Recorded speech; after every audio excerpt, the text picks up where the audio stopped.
Inilatag ng mga business leaders sa harap ni President-elect Rodrigo Duterte ang kanilang mga rekomendasyon para maisakatuparan ng 10-point socio-economic agenda ng Duterte administration. Kabilang sa kanilang mga rekomendasyon ng pagpapalakas sa agrikultura at transportasyon, pagkakaroon ng mga karagdagang infrastruktura at pagkakaroon ng responsible mining sa bansa. Samantala, sa kanyang pagsasalita sa Sulong Pilipinas Business Forum, muling sinabi ni Duterte na kanyang susugpuin ang korupsyon para makamit ang matagal nang inaasam na pagbabago sa bansa. Si Keisha Halili mag-uulat live.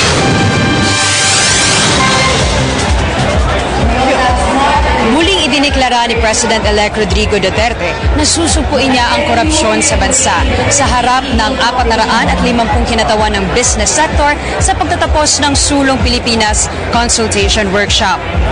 Naniniwala ang paparating na presidente na ang korupsyon ang dahilan ng mabagal na pag-unlad ng business sector at ekonomiya ng bansa, kung kaya't dapat itong sugpuin sa madaling panahon.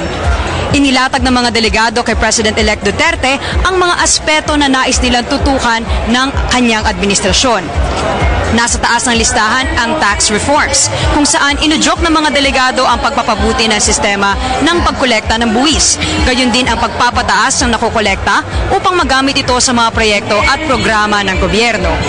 Iminungkahi rin nila ang pagkakaroon ng isang national ID system upang maging maayos ang pagpapatupad ng mga social services. Nais din nila na padaliin ang mga pagproseso ng pagdinegosyo.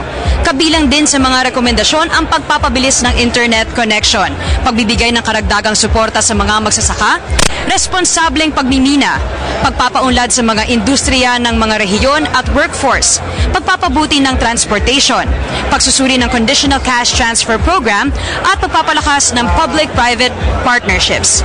Samantala, bago pa man dumating si President-elect Duterte, binigyan ng pagkakataon ng mga incoming cabinet secretaries na makapagtanong at makapanayam ang mga kinatawan ng business sector.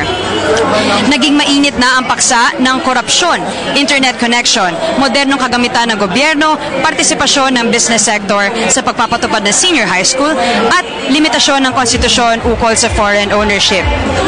Ang Sulong Pilipinas ang unang consultation workshop sa pagitan ng gobyerno at business sector at inaasahan na magkakaroon pa ng iba pang mga consultation workshop sa loob ng Administrasyong Duterte.